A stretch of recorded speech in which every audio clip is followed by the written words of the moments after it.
haula wala quwata illa la haula wala quwata illa billah. Subhanallah. Subhanallah.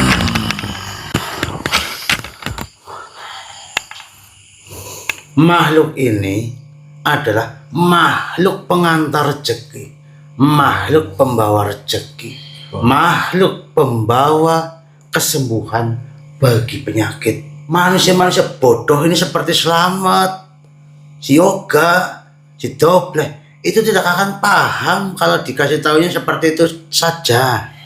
Harus jelas seperti ini.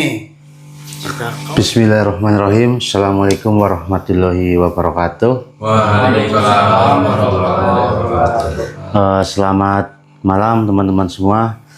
Kembali lagi bersama kami. Jadi teman-teman mungkin sudah mengetahui apa yang telah terjadi semalam. Bahwasanya semalam kita alhamdulillah berhasil menghadapi Rajo Geni.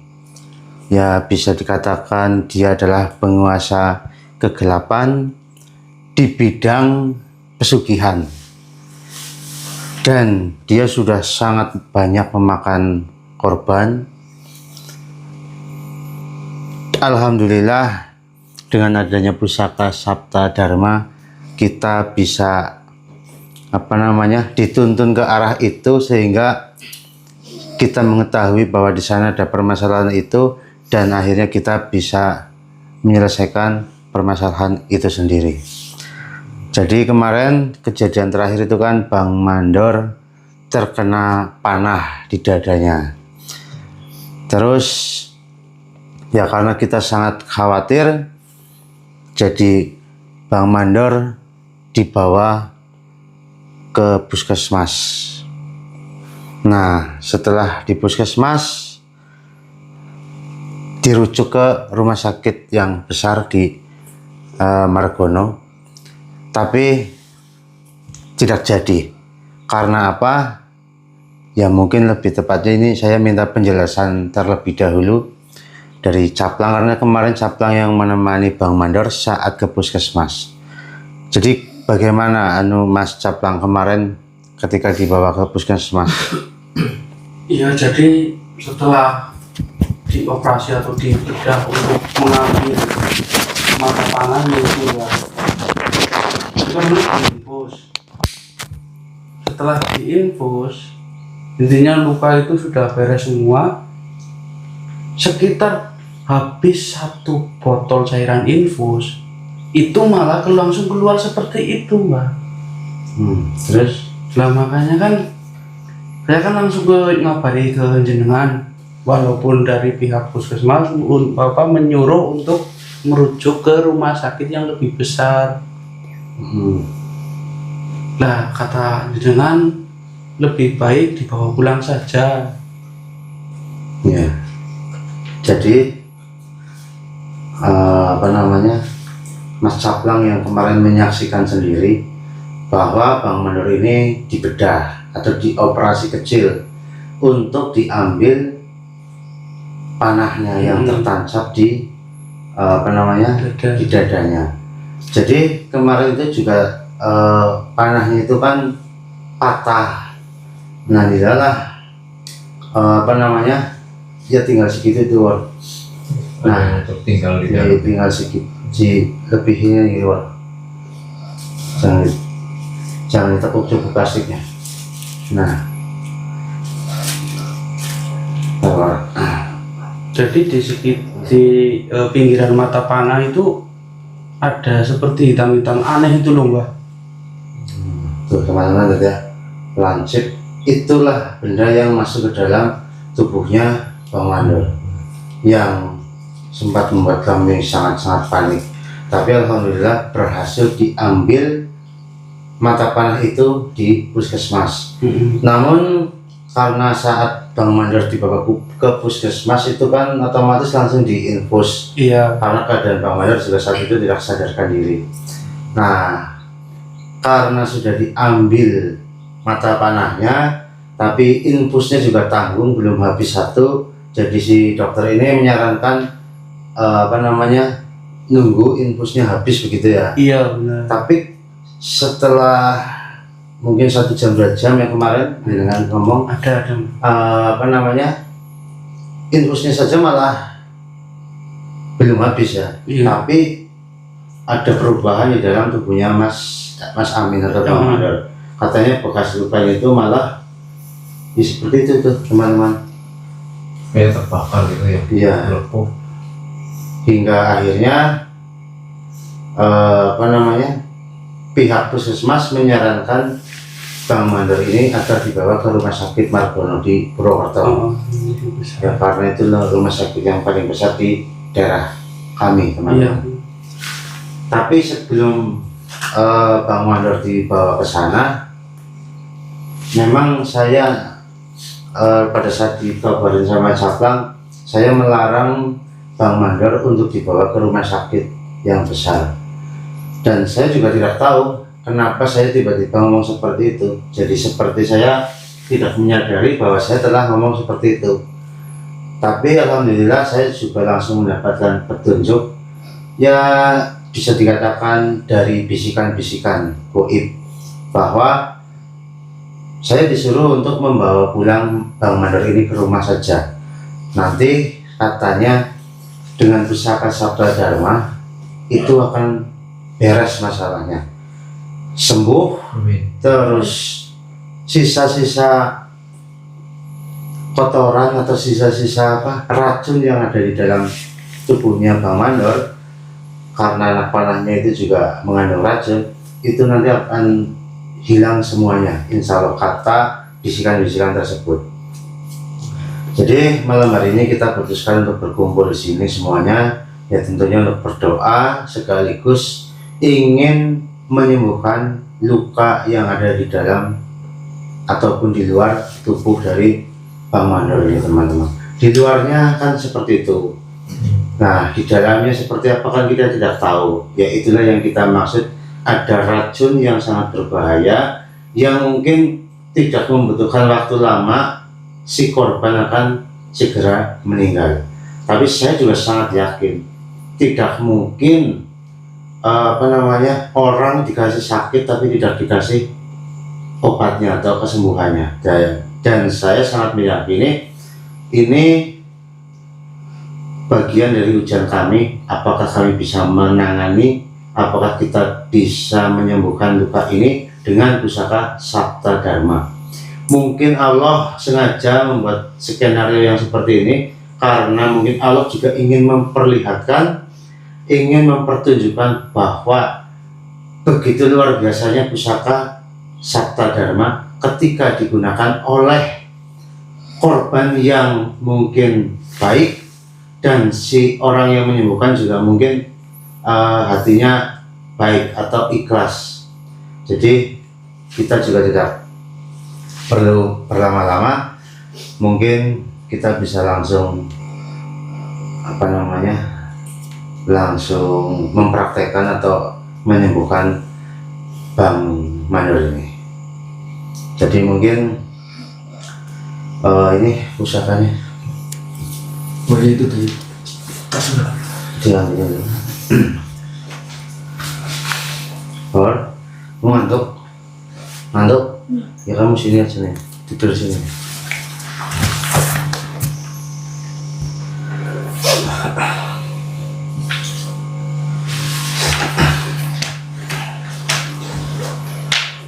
Saya mohon maaf nih teman-teman ya, tidak berani terlalu dekat dengan Bang Mandor, karena mohon maaf sekali ini bukan saya menghina atau apalah teman-teman, tapi saya takutnya kalau saya dekatkan kamera ini ke tubuhnya Bang Mandor, terutama di area yang apa namanya, yang sakit itu, saya takutnya teman-teman lagi makan nanti ngeliat itu malah muntah. Karena kalau masalah kamera itu kan kadang-kadang sesuatu yang jelek saja bisa menjadi bagus. Nah itu, ini di kenyataannya teman-teman sangat-sangat Masya Allah. Ya kalau saya disuruh untuk ngeliatin terus, kayaknya saya juga bakalan muntah. Belum lagi baunya yang sangat menyengat. Baunya itu amis, ya seperti layaknya bangkai lah. Ini mungkin kalau panjenengan mau di situ ke Samad ini anu kota apa? Sabta Dharmanya ini dipakai. Iya. Oke, teman-teman ya, perhatikan teman-teman baik-baik.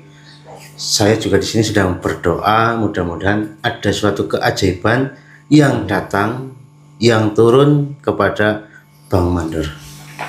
Bismillah.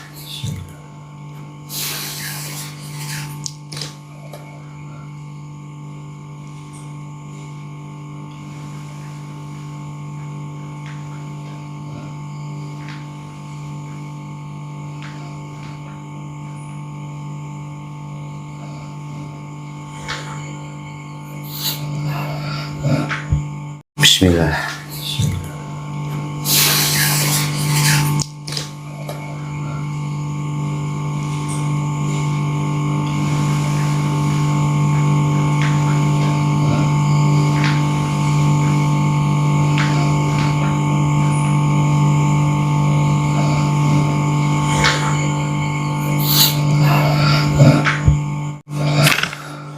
La haula wala quwata illa billah. Subhanallah. Subhanallah. Masya Allah. Saya sempat tidak percaya ini. Subhanallah. Ternyata malam hari ini kita dipertontonkan dengan sebuah keajaiban yang sangat-sangat besar.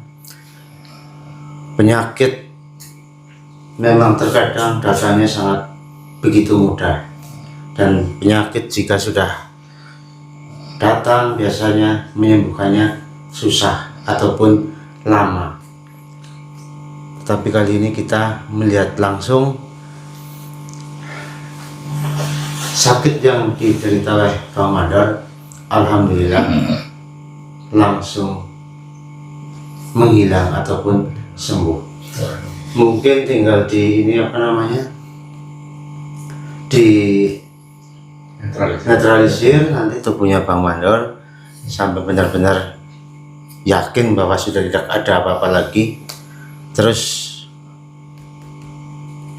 kita sih menyarankan nanti mungkin ya berapa hari ke depan dibawa ke rumah sakit lagi untuk dicek kesehatannya yang tidak terlihat itu. Baik. Tapi saya merasakan ada sesuatu atau energi yang sangat besar dari sekitaran rumah ini. Yang lain merasakan apa tidak? Iya. Saya rasa sih sosok ini ingin datang atau ingin bertemu dengan kami. Alhamdulillah. Tapi anehnya ini saya merasakan sosok tersebut energinya hampir sama dengan energi yang kita bawa, yaitu pusaka Sabta Dharma. Apa beliau dari luar? Bagaimana? Bergetar-getar ini pusaka. Iya, ini juga yang di tas saya nih, Mas Dobe juga pegang Sama bergetar. bergetar. Alhamdulillah. Maka kita coba lihat ke depan. Mungkin dibangunin nanti di netralisir. Gitu.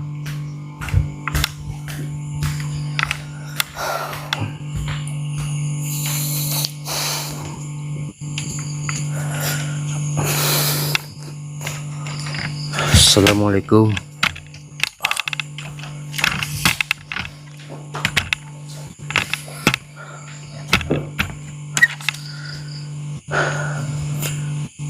Jika memang panjenengan ada di sini, silahkan keluar.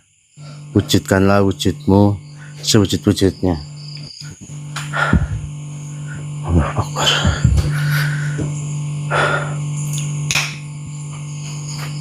Allahu Akbar. Astagfirullah. Keluarlah kau makhluk. Jika ada yang ingin disampaikan atau dipertanyakan, silahkan wujud sewujud-wujudnya makhluk. Bismillah.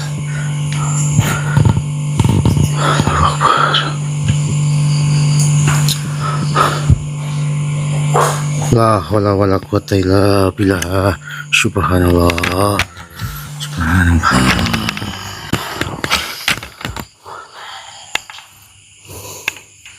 Masuklah yang mulia. Bolehkah saya melihatnya? Tentu saja boleh. Waalaikumsalam warahmatullahi wabarakatuh. Masya Allah. Alhamdulillah. Mohon maaf. Semoga. Silakan. Subhanallah.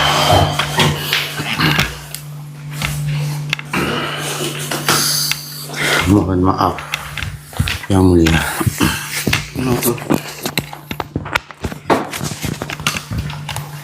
Sebelumnya saya mohon maaf yang sebesar-besarnya.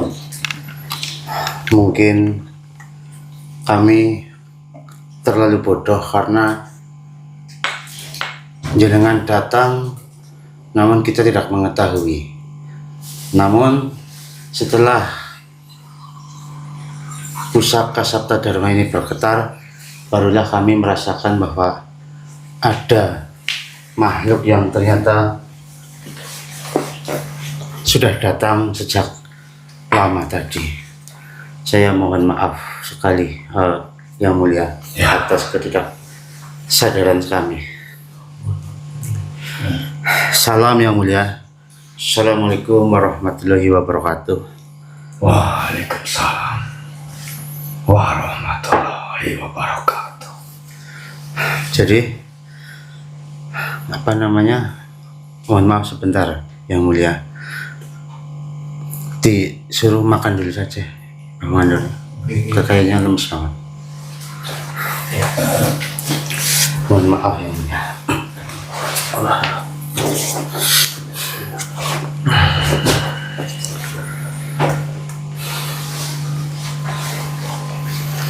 Lagi-lagi saya mohon maaf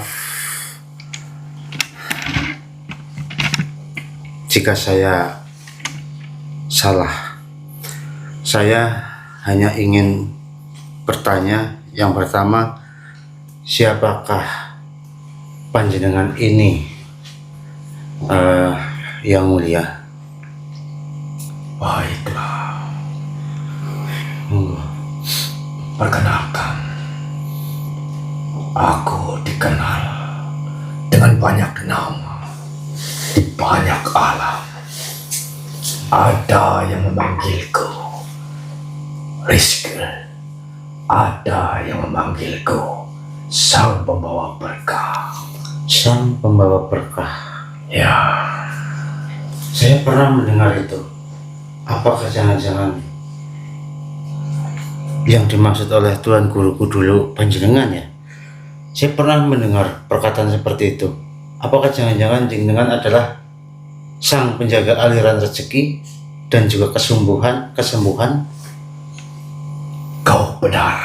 Tolong yang mulia jelaskan, katakan kepada kami semuanya. Aku adalah Sang Pembawa Berkah. Aku adalah penjaga aliran rezeki dan kesembuhan yang murni dari sumber segala sumber. Masya Allah. Lalu panjenengan datang karena apa? Aku datang karena merasakan getaran yang sangat besar dan murni di tempat ini. Getaran yang sudah lama tidak kurasakan di bumi ini. Sebuah resonansi dari pusaka Sabta Dharma yang hakiki. Nah, wala quwata illa billah. Masya Allah, luar biasa. Subhanallah. Dan ternyata benar, getaran itu berasal darimu, anak manusia. Dan dari benda sederhana yang kau bawa itu. Tetapi yang membuatku terkesima adalah bahwa apa yang kau miliki esensinya sama persis dengan yang kau bawa. Bukan tiruan, bukan palsu. Itu adalah cahaya yang berasal dari sumber yang sama. Maksud panjenengan pusaka Sabta Dharma ini? Jenengan tadi mengatakan getarannya sama persis dengan yang panjenengan bawa. Jadi bagaimana maksudnya, Yang Mulia? Bukan cuma batu itu. Insyaallah.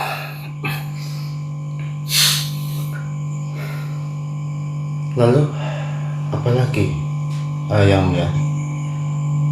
Yang kau sebut pusaka Sabta Dharma dan yang aku bawa adalah prinsip yang sama, hanya perwujudannya yang berbeda. Kau menyimpannya dalam keyakinan dan membentuknya dalam batu. Aku adalah perwujudan langsung dari prinsip itu. Ini sangat-sangat luar biasa. Subhanallah. Ceritakan padaku. Ceritakan apa maksud panjenengan? Bagaimana kau memahami dan menggunakan pusakamu itu? Dan izinkan aku berbagi tentang bagaimana prinsip yang sama bekerja di alam semesta. Nah, ya, kami semua insya Allah memahami pusaka Sabta Dharma ini bukan sebagai 7 benda ajaib, tetapi sebagai 7 prinsip hidup yang bila dijalani akan mendatangkan suatu keberkahan dari dari pusaka Sabta Dharma ini, Yang Mulia. Ya, benar sekali. Prinsip itu sangat nyata mungkin saya. benar. Izinkan aku menjelaskan dari sudut pandangku. Silahkan.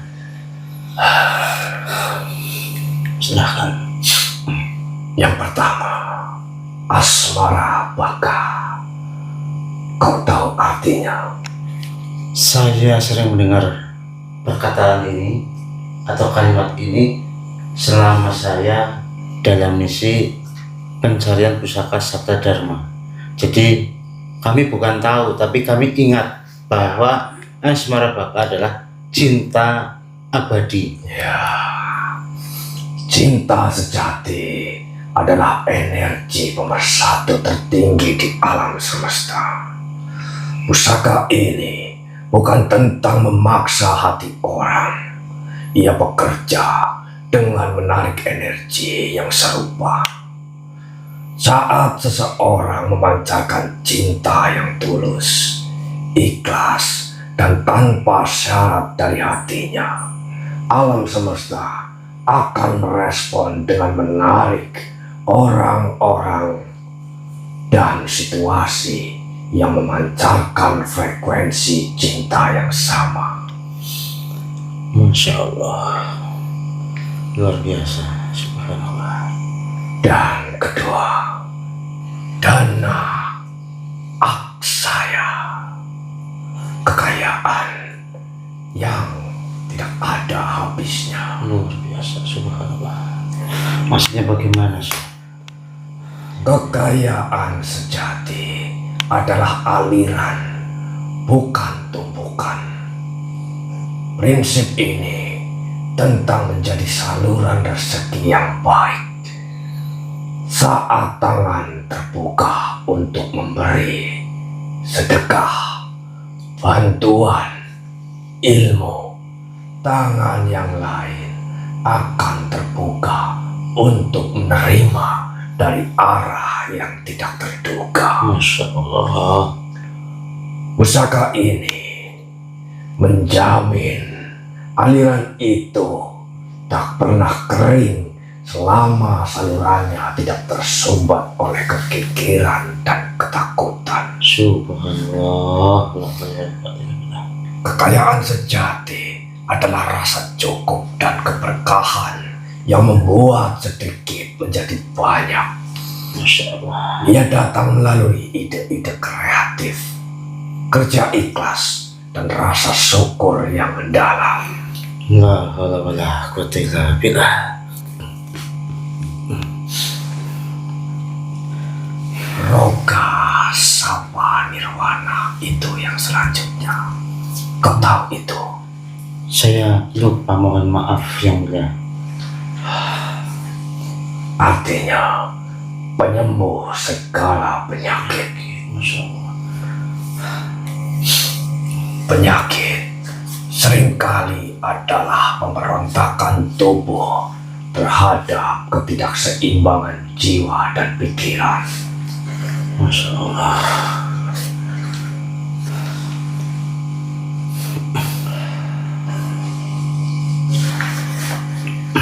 Lalu? Dan pikiran yang positif adalah katalisator terkuat yang kau lakukan pada sahabatmu tadi. Adalah contoh sempurna. Kau menyalurkan energi kehidupan murni yang bersumber dari cinta kasih dan keyakinan. Itulah inti penyembuhan sejati. Masya Allah. Yang keempat, Adhika Praja atau kepemimpinan dan kekuasaan. Artinya, kepemimpinan sejati adalah pelayanan. Prinsip ini memberikan kewibawaan alami pada mereka yang memimpin dengan hati adil dan menempatkan kesejahteraan orang lain di atas kepentingannya sendiri. Masya Allah. Ya, seperti mencari kekuasaan tapi tidak dengan cara merebut, Ya, tapi diberikan oleh kepercayaan dari mereka yang dipimpin, seperti itu nggih. Subhanallah. Lalu apalagi yang mulia? yang kelima, kaya kalpa, Apa itu? merubah bentuk dan penampilan. Masya Allah. Ini bukan tentang ilusi sihir. Prinsip ini adalah tentang transformasi diri dari dalam keluar. Saat seseorang membersihkan hatinya dari iri, dengki, dan kebencian, memancarkan kebaikan, dan hidup dengan disiplin yang sehat, aura mereka akan berubah. Mereka akan terpancar, Terlihat indah. Mungkin seperti itu, guys, yang mulia. kau benar. Berarti itu kan seperti orang yang melihat kebaikan di wajah mereka itu, bahkan tubuh fisiknya akan menyesuaikan.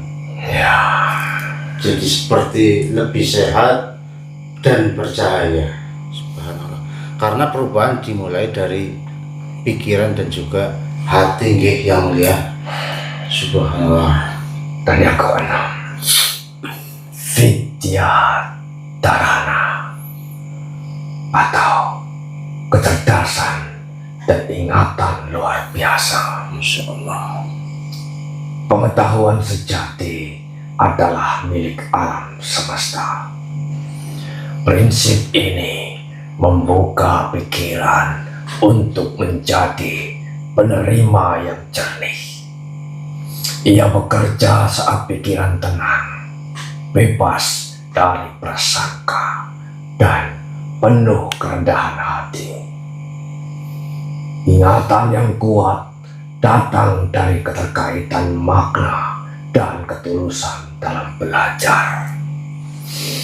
Pusaka ini menarik informasi. Biasanya itu menarik informasi. Contohnya seperti apa?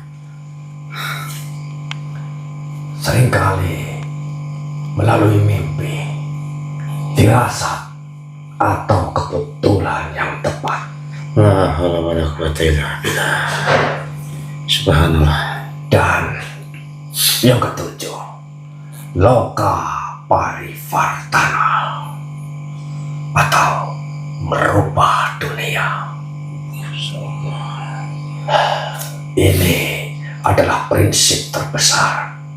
Mengubah dunia dimulai dari mengubah diri sendiri. Setiap individu yang berubah menjadi lebih baik memancarkan getaran kebaikan yang menggetarkan jaring-jaring kesadaran. La haula wala quwata illa billah. Apakah pusaka Sabta Dharma ini memberikan kekuatan pada tindakan-tindakan yang kecil juga, Syekh atau yang mulia? Pusaka Sabta Dharma ini memberi kekuatan pada tindakan-tindakan kecil yang penuh cinta dan kasih. Sebuah senyuman tulus, kata-kata penyemangat, bantuan tanpa pamrih, semua ini adalah energi yang ketika terkumpul benar-benar bisa mengubah pola dunia. Masya Allah.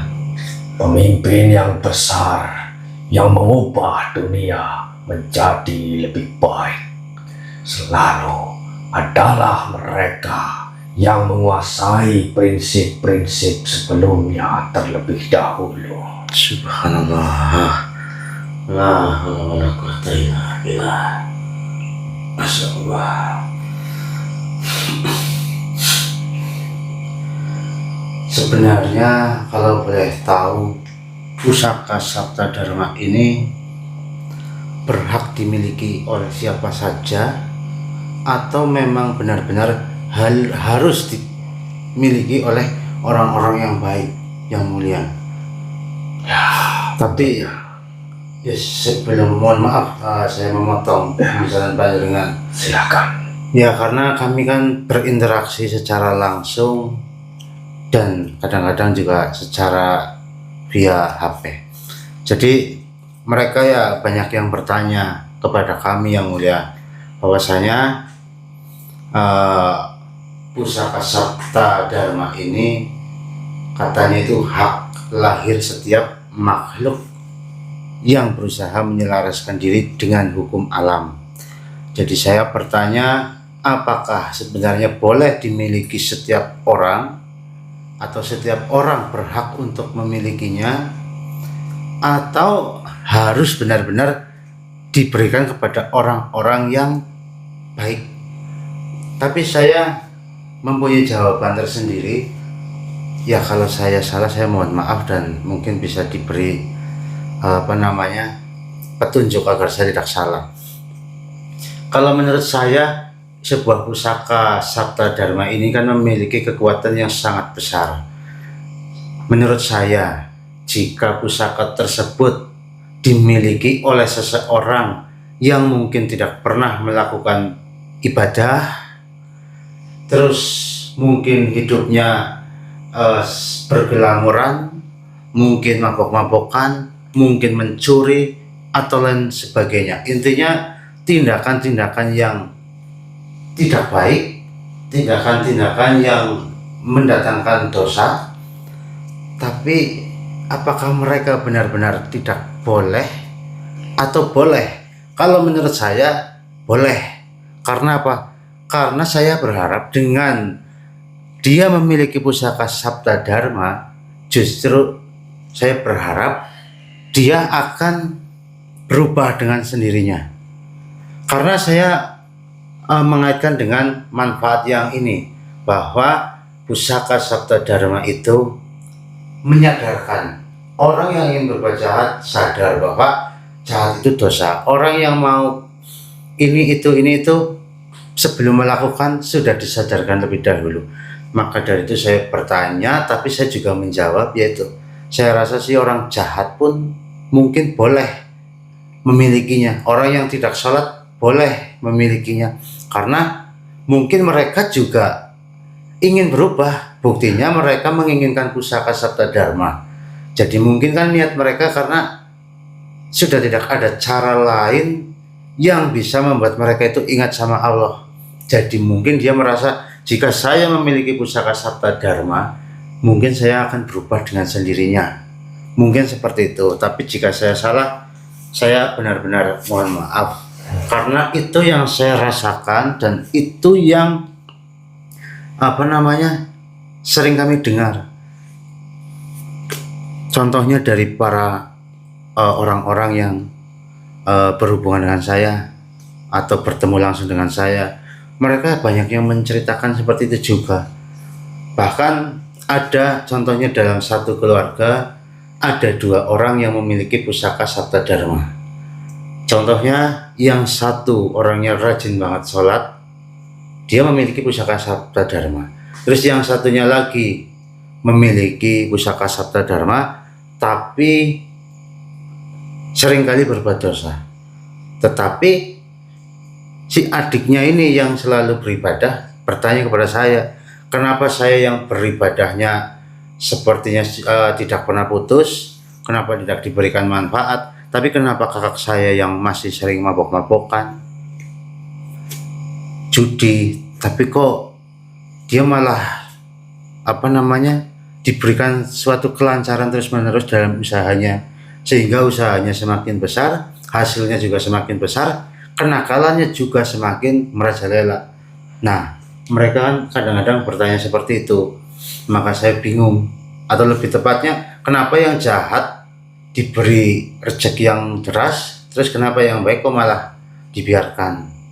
Ya karena saya umat manusia yang bodoh, ya saya hanya bisa menjawab kadang-kadang yaitu semua kan takdir sudah ditulis di sana. Seperti itu saja sih yang mulia.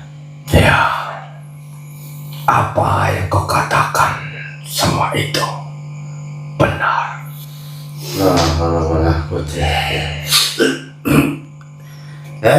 Assalamualaikum warahmatullahi wabarakatuh. Waalaikumsalam warahmatullahi wabarakatuh. Ya, salam dulu ya. Rohnya dulu saja. Gini ya. Kamu ke sana, Slamet. Oh, iya.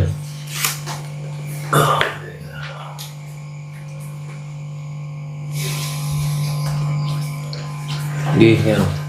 Mana ini yang lain? Slamet. Lagi pada istirahat yang kecapean soalnya. Oke. Slamet, kau tadi telah mendengarkan apa yang dia katakan. Nggih, insyaallah.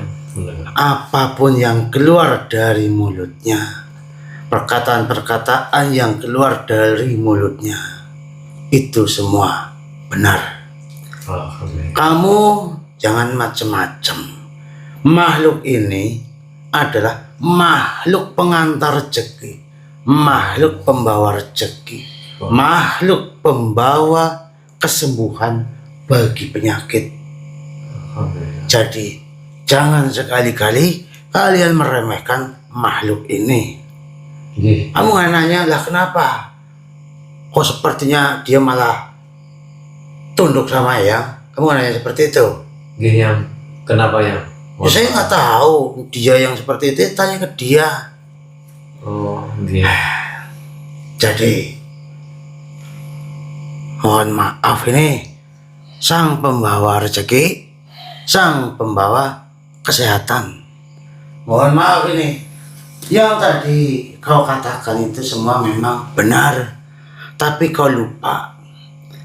Manusia-manusia bodoh ini seperti Slamet, si Yoga, si Dobleh, itu tidak akan paham kalau dikasih tahunya seperti itu saja. Harus jelas seperti ini. Jika kau ingin memberikan suatu wejangan atau kata-kata yang indah, itu harus disertai contoh. Karena mereka ini orang-orang goblok semua. Ya tidak apa-apa, karena kamu baru mengenal mereka. Kau datang juga karena kau merasakan energi seperti yang kau punya kan? Saya tahu, ini makhluk ini selamat dulu. Ini sudah memiliki pusaka Sabta Dharma itu sejak ribuan tahun lamanya. Jadi beliau jugalah yang ya manfaat-manfaat yang ada di dalam pusaka Sabta Dharma itu bisa seperti itu. Sebenarnya salah satunya dari beliau ini, karena beliau yang mempraktekkan, beliau berhasil menyembuhkan banyak orang, beliau berhasil mengangkat derajat ribuan bahkan jutaan orang, sehingga ditulislah di situ manfaatnya bisa mendatangkan rezeki, bisa menyembuhkan penyakit, dan bisa untuk hal-hal yang lain yang mungkin malam ini belum kita sampaikan.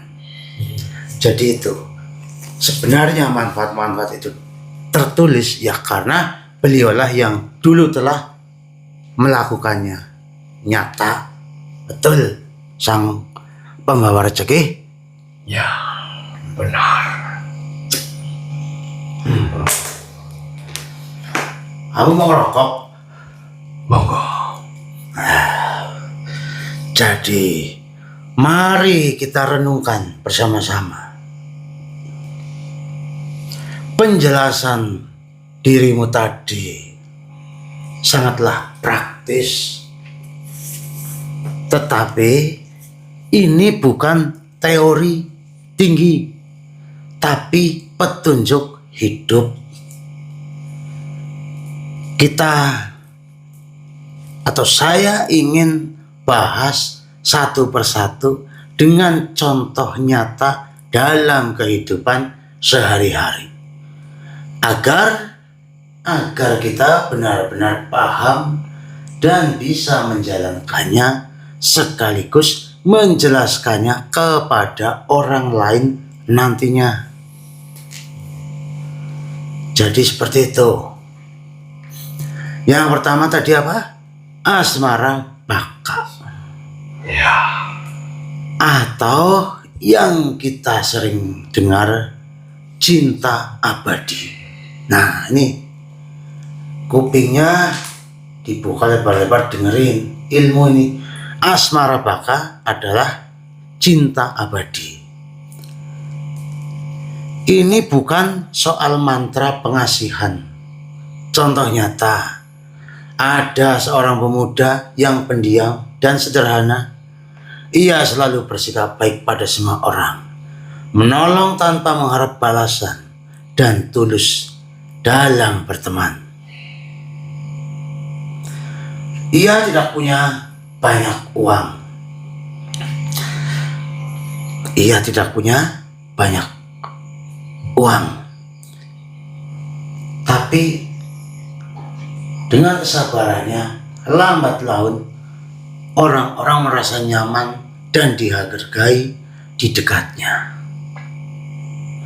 Contohnya lagi seperti seorang wanita yang bijak, yang lebih menghargai ketulusan daripada gemerlap dunia. Ini kalau dijelaskan semua ini satu malam tidak selesai. Jadi saya pilih yang gampang-gampang saja ya. Selamat. Iya.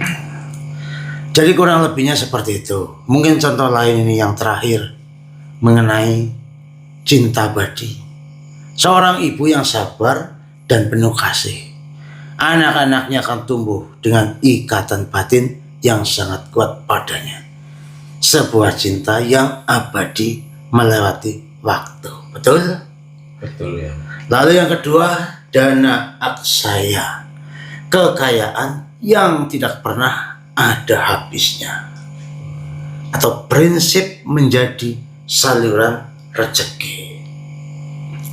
Kalian bisa membayangkan banyak hal, tapi di sini kejujuranlah yang nantinya akan membuat mereka menyadari bahwa yang kadang-kadang kita anggap remeh itu ternyata lebih dari yang mengatakan itu. Paham? Kalau nggak paham ya goblok. Lalu banyak ini. Tadi yang ketiga, roga, sapa, nivarana, penyembuh segala penyakit.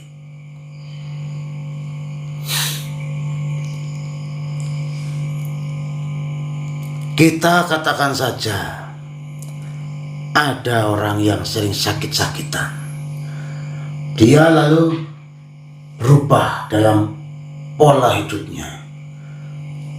Dia mencoba untuk memulai bersyukur, memaafkan orang yang tak pernah atau yang pernah menyakitinya, berhenti menyimpan dendam, rajin bersolawat, rajin beribadah. Perlahan dia pasti akan hilang beban hidupnya dan pikirannya akan bersih, jernih, sehingga bisa fokus terhadap ibadah. Tadi apa? Adhika Praja, kepemimpinan dan kekuasaan, melayani dengan tanggung jawab. Ini berkaitan dengan kepemimpinan atau pemegang kekuasaan. Pemegang kekuasaan bukan menguasai. Menguasai dengan kekuasaan itu berbeda. Contoh sajalah yang mudah. RT kalian itu kan punya jabatan namanya RT. Tapi kan RT itu jarang yang digaji. Kalaupun digaji ya paling-paling 100.000, 200.000 sebulan. Ya kita anggap saja RT tersebut tidak mendapatkan gaji. Tapi dia tetap rajin menengahi permasalahan warganya, mengatur kerja bakti dengan adil, dan mengutamakan kepentingan bersama.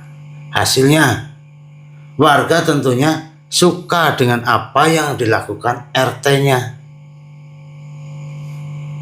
Lalu, jika RT tersebut memerintahkan kepada warganya, pasti dia akan didengar. Tapi bukan karena takut, tapi karena percaya bahwa RT tersebut itu bisa sabar melindungi mereka dari tekanan-tekanan batin.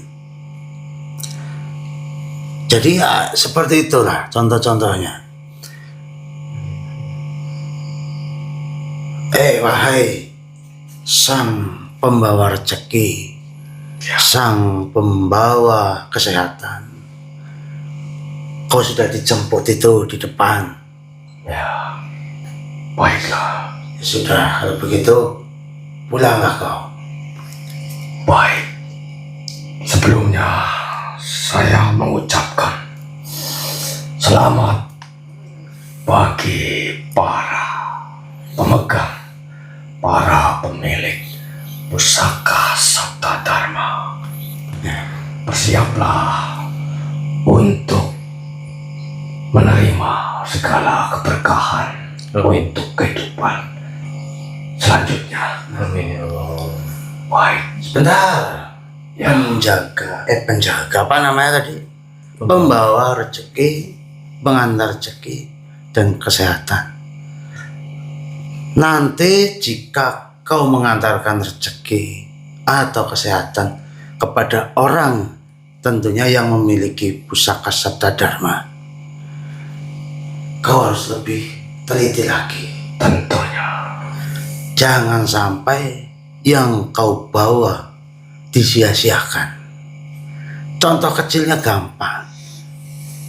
Mereka memang sangat sayang dengan uang, tetapi jarang manusia yang sayang kepada sisaan makanan. Kau harus bisa membuat mereka berubah dari hal-hal yang kecil itu. Ya, Silakan. 7 ajaran dari sabda dharma akan selalu mengiringi mereka. Amin.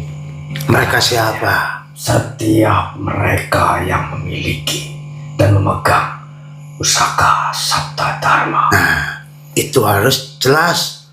Nanti yang nonton malah mengatakan, nah saya kapan ini? Nah, dia tidak memiliki pusaka sabda dharma, ya sabar dulu itu. Rezeki, keberkahan, kesehatan, kemuliaan, dan keselamatan akan selalu dan selalu mengiringi mereka Amin.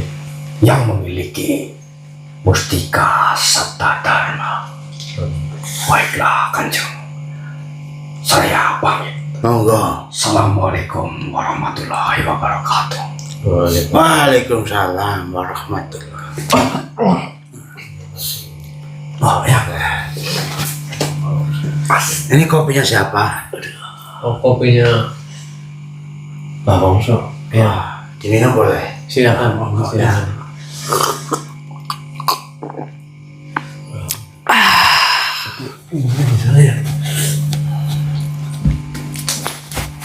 Maju sini Ahmad. Oh, gitu. Itu bangun temanmu, Rimok. Suruh kesini. Oh iya, sudah. Bangun kali itu. Yes. Ada yang kesini. Selamat dulu. Ya. Duduk. Biarin yang lain tidur, tidak apa-apa. Saya tahu mereka semua capek. Gantian ya. Jadi tadi itu kan sudah sampai ke Adika Praja. Lalu yang selanjutnya ada Kaya Kalpa, merubah bentuk dan penampilan. Prinsipnya keindahan dari dalam. Awal mau rokok aja ya, gak apa-apa. Ini habisin itu rokoknya. Iya. Itu rokok Eyang, saya tahu. Oh iya. Siapa kemarin saya lupa namanya itu yang ngirim duit ke si Yoga, Alhamdulillah. disuruh beli rokok. Berarti kan itu rokok siapa? Rokok Eyang. Bukan rokoknya si Yoga. Justru si Yoga ini beruntung ini. Lumayan bisa dapat gratisan. Dan saya datang, berapa batang yang saya habiskan? Paling-paling 2-3 batang. Sisanya masih banyak. Iya.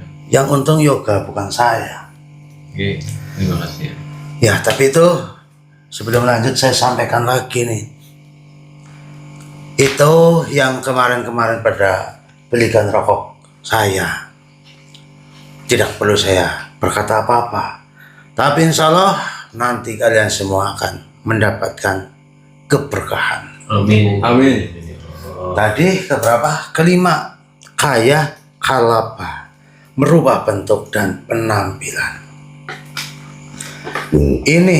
Inilah yang sering disalahartikan. Contohnya, seseorang yang kurang percaya diri, merasa dirinya jelek, dia lalu fokus pada belajar untuk merapikan diri, berolahraga agar sehat, membaca buku agar pintar, dan belajar bersikap ramah. Insya Allah Jika mau melakukan itu, kalian akan menjadi berbeda, lebih percaya, tapi ini tidak berlaku kepada orang-orang yang sudah tua. Maksud saya nenek-nenek, kakek-kakek itu kan tidak perlu. Dan ini yang keenam, Vidyadharana. Dharana, kecerdasan dan ingatan luar biasa. Ini sebuah prinsip pikiran yang tenang dan terbuka.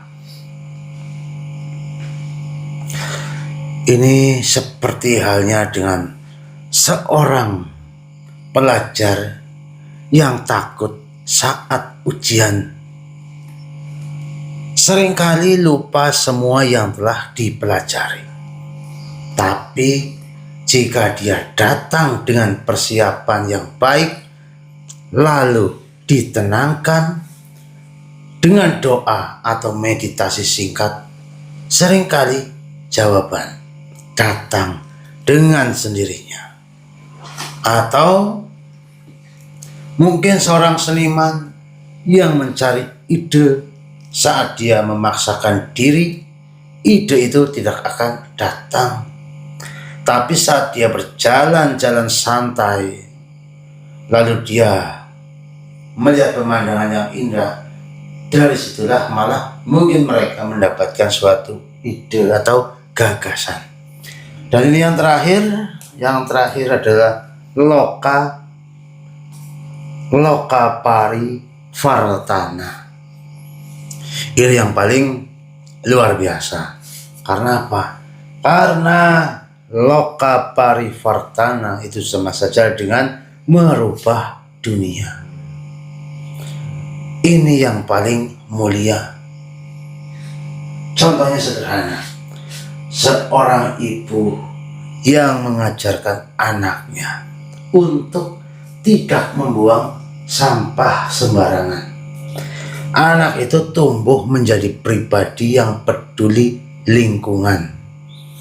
Atau tindakanmu menyelamatkan gerandong kemarin itu, atau mangkeling, kau melihat langsung kekuatan penyembuhan yang murni. Pengalaman itu akan mengubah caramu memandang dunia. Dan mungkin nanti jika ada jin lain yang menderita, kau akan tahu harus berbuat apa. Pada intinya, kalian itu akan peka, kalian akan tahu harus berbuat apa. Jadi, ya kurang lebihnya seperti itu. Jadi, kesimpulannya adalah pusaka Sabta Dharma ini bukan benda yang kita cari di luar. Pusaka Sabta Dharma ini adalah kompas dan sekaligus apa? Sekaligus perjalanannya sendiri. Kita tidak perlu pergi ke hutan yang gelap, yang lebat. Kita hanya perlu mengalihkan fokus kita. Fokus kita dari mengejar hasil menjadi menjalani proses dengan baik. Dari mengutamakan diri sendiri menjadi memberi nilai bagi orang lain. Dari mengandalkan kekuatan luar menjadi menguatkan diri dari dalam.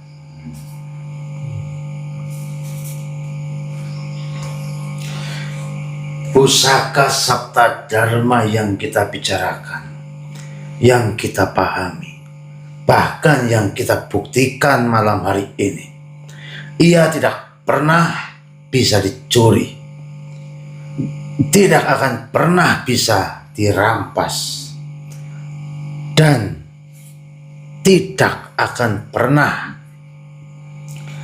membuat pemiliknya dirugikan. Karena pusaka sejati itu telah tertanam dalam jiwa setiap makhluk yang bernyawa yang memiliki pusaka sabda dharma. Jadi ia adalah hak lahir kita. Ia adalah kompas bawaan yang sering tertimbun oleh debu nafsu, kekuatan, dan keserakahan. Jadi, seperti yang dilakukan oleh Rajogeni dan Kromo, mereka adalah penimbun debu. Mereka menyemprotkan lebih banyak debu berupa ilusi jalan pintas, janji palsu, dan ketakutan. Jadi seperti itu. Tugas kita sekarang bukanlah menjadi kesatria yang hanya membabat habis penimbun debu itu. Tugas kita adalah menjadi tukang bersih-bersih dan petunjuk arah. Pertama, kita bersihkan debu dari kita sendiri. Dengan cara apa? Dengan melatih diri setiap hari dengan bersyukur. Bersyukur sama saja membersihkan debu keserakahan. Memaafkan, membersihkan debu dendam. Jujur, membersihkan debu penipuan. Berani memilih yang benar meski sulit, itu sama saja membersihkan debu ketakutan. Dan memberi tanpa pamrih berarti membersihkan debu egomu sendiri. Masih banyak kebaikan-kebaikan yang tertanam dalam pusaka sabda dharma.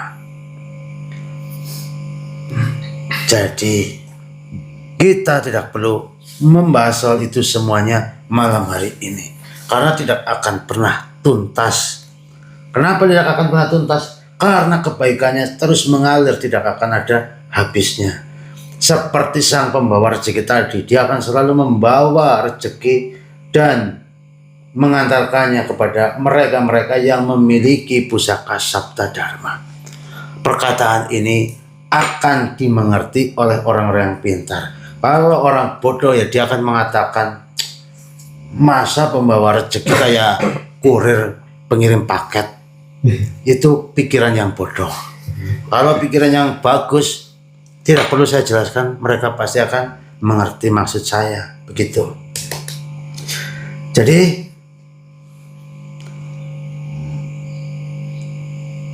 kita telah melihat kejadian yang sangat luar biasa dari Bang Mandos tadi. Inilah wejangan penutup. Dengarkan. Hidup adalah perjalanan membersihkan kompas dan berani berjalan sesuai arahnya. Pusaka sabda dharma yang sesungguhnya bukanlah 7 hadiah yang kita terima di akhir perjalanan. Ia adalah 7 prinsip yang menjadi bekal selama perjalanan ini. Cinta adalah bahan bakarnya. Kejujuran adalah peta jalannya. Kesabaran adalah kecepatan lajunya. Rasa syukur adalah pemandangannya. Dan pengabdian pada kebaikan itu adalah tujuannya. Jadi, apa yang telah terjadi dalam perjalanan kalian mudah-mudahan menjadikan kalian lebih diperhatikan lagi oleh Allah. Amin. Jadi sekarang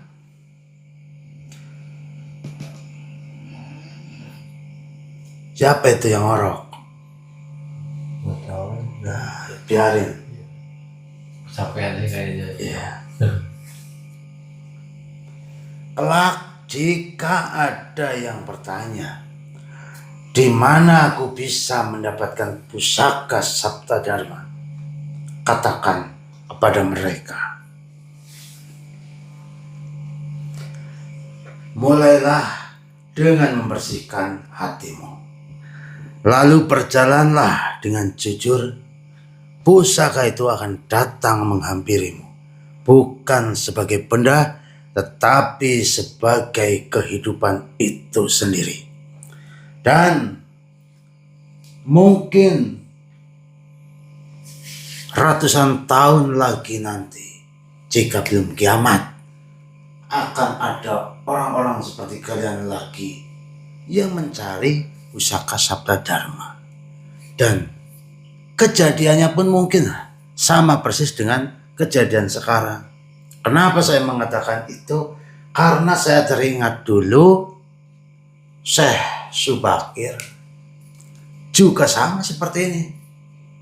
Jadi ketika saya melihat kalian menjalankan tugas ini, itu sama saja seperti saya ketika dulu melihat mereka berjuang untuk hal-hal yang baik. Jadi seperti itu. Pada intinya semua yang kita lakukan dan yang terjadi di dunia ini itu ya sebenarnya sama. Dari tahun ke tahun sama. Yang berbeda hanya caranya saja. Seperti ini. Dulu orang ngaji harus datang ke masjid. Sekarang orang ngaji bisa dari handphone. Nah, ini handphone kalau bisa saya bawa, saya minta satu HP buat saya. Nanti saya akan membawa HP itu ke alam sana. Nanti biar saya bisa nonton congor-congor kalian ini. Nah, ini Doble ini barangkali ada yang mau belikan HP untuk yang Basuki, diterima ya, Doble. Siap. Nanti buat saya akan mencoba hal baru di sana. Ini luar biasa. Supaya Kalian, dunia kalian maju ya, dunia saya juga harus maju. Harus ada perkembangan ini. betul. HP sama apa sama? Rokok. Ini rokoknya dikasih nggak pada mau rokok? Ini yang- Goblok. Ini namanya penolakan kecil, ini rezeki. Goblok. Tuh di rokok. Rokok. Ini yang tak rokok ya. Rezeki mas. Kalau mau menolak ya dijawab. Oh iya terima kasih ya. Saya punya atau bagaimana? Jangan diam. Diam berarti menolak. Menolak itu tidak baik. Iya. Jadi mana itu si Bang Mandor sudah sembuh?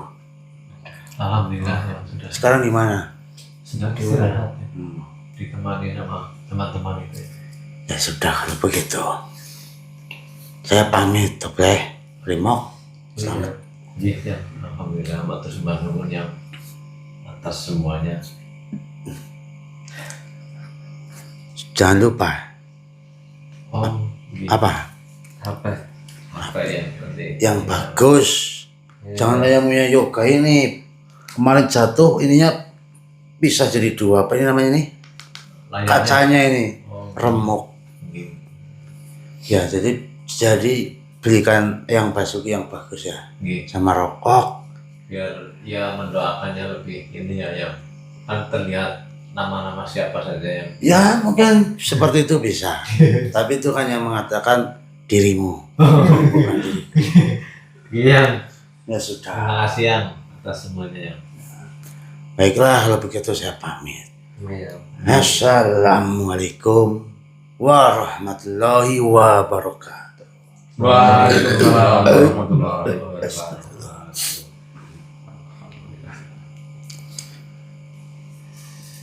Saya sih bingung tadi ya. Saya juga merasakan dan saya juga mendengar apa yang telah disampaikan oleh Eyang Basuki.